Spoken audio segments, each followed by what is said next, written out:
Considéré par certains comme un doudingue et d'autres comme un illuminé, lui s'est dit chargé d'une mission. Voici la drôle de vie de Jacky Brunotto.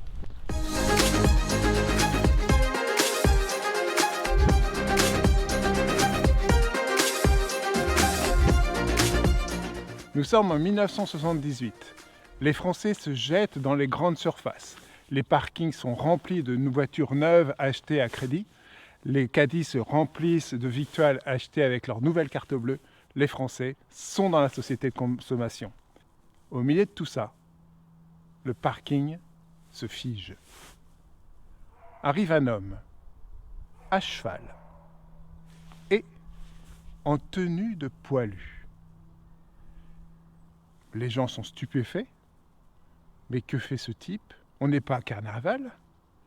Et il traverse, fier comme un bar tabac, toutes les voies du parking sur le dos de sa jument Madelon et accompagné de sa chienne Bézou. Jacky Brunotto arrive de Charente.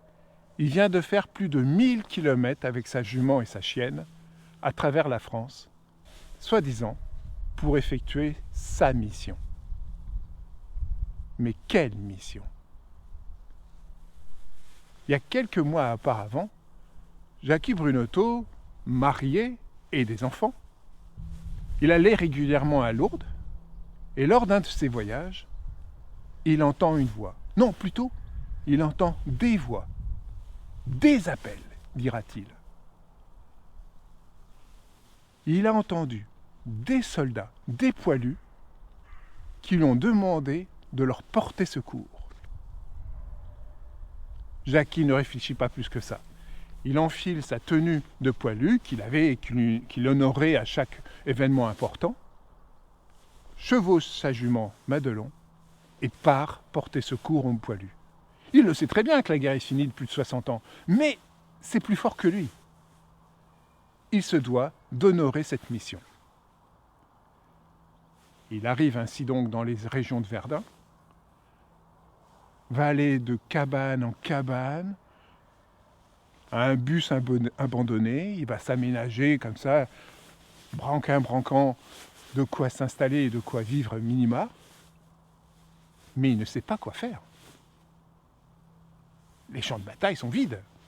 Il y a quelques traces de tranchées, de trous d'obus, mais c'est tout. Errant, son bâton à la main, il va ainsi fouiller, regarder, essayer de réentendre ses voix. Et petit à petit, va trouver le vestige d'un objet, trace d'un combat, le reste d'un fil de barbelé, le masque de combat, un casque. Il va ramasser tout ça. Et il va tomber sur un os, un fémur. Et là, il va comprendre sa mission. Il faut quand même penser à tous ceux qui sont tombés sur les champs de bataille. Il faut les respecter. Est-ce que vous êtes très proche de tous ces morts de 1914-1918 ? Oui, parce que je donne ma vie pour eux. Comment peut-on donner sa vie pour des morts ? C'est dur. Il va comprendre ce que lui disaient les voix. Il faut absolument qu'il offre des tombes d'honneur à tous ces soldats abandonnés sur le champ. Et il va se mettre à fouiller. Il va gratter, récupérer une mâchoire, un crâne, une hanche, et offrir à chacun d'eux, anonyme, allemand, pas allemand, français, pas français, peu importe, ce sont des êtres humains pour lui.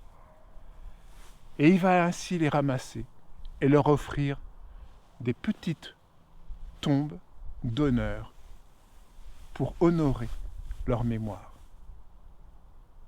Car il le sait, lui, si tous les Français sont là à courir après les grandes surfaces, c'est parce que ces gens, ces jeunes hommes, ils avaient la moyenne d'âge de 25 ans, ces jeunes hommes sont morts pour eux.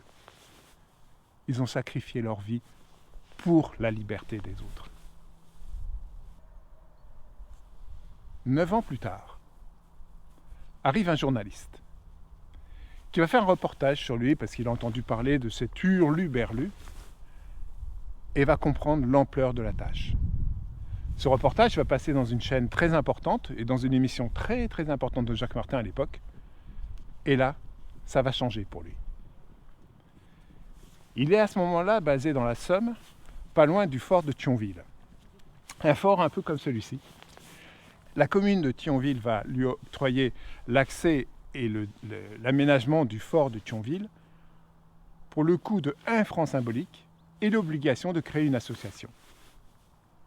Ce qu'il va faire, il crée l'association de réhabilitation du fort, va y ingérer plusieurs membres, et à eux tous, ils vont déblayer le fort, lui aménager un minimum de confort avec un poêle, une cahute pour dormir, enfin, minimum ce qu'il faut pour pouvoir subvenir à ses besoins. Mais sans eau, sans électricité, à sa propre demande. Hors de question qu'il soit mieux logé que les poilus de l'époque. En 1992, Jacky Brunotto a 59 ans. Il est invité par le gouvernement français, de par la qualité de son travail et de son engagement, à recevoir la médaille de la mémoire française. Il se prépare, ajuste sa moustache de poilu, revêt son plus beau costume d'apparat de poilu et s'effondre.